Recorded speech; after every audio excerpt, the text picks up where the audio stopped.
సహజంగా అభిప్రాయాలు కలిసిన వారే జీవితంలో ఒకటవుతారు. అయితే ఒకరిపై ఒకరికి ప్రేమ తగ్గిపోయినప్పుడు దూరమూ అవుతారు. నాగచైతన్య, సమంత విషయంలో అదే జరిగింది. కలిసి 4 ఏళ్లు కాపురం చేసిన వారు ఆ తరువాత కారణాలేవైనా విడిపోయారు. చైతు తాజాగా శోభిత ధూళిపాలతో వివాహ నిశ్చితార్థం జరుపుకున్నాడు. సమంత మరోపక్క అనారోగ్యాన్ని జయించి తిరిగి కెమెరా ముందుకు వచ్చింది.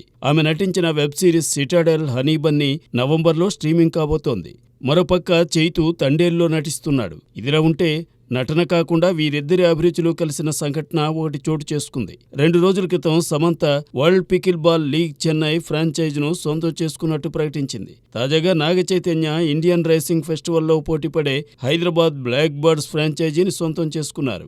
ఇండియన్ రేసింగ్ లీగ్లో పాల్గొంటున్న 6 టీమ్స్లో హైదరాబాద్ బ్లాక్ బర్డ్స్ ఒకటి. ఇదిలా ఉంటే నాగచైతన్యకు విడాకులు ఇచ్చిన తర్వాత సమంత సోలో హీరోయిన్గా యశోద, శయకుంతలం వంటి పాన్ ఇండియా చిత్రాల్లో నటించడమే కాదు, పుష్ప లాంటి చిత్రంలోనూ స్పెషల్ సాంగ్లో నర్తించి ఆకట్టుకుంది.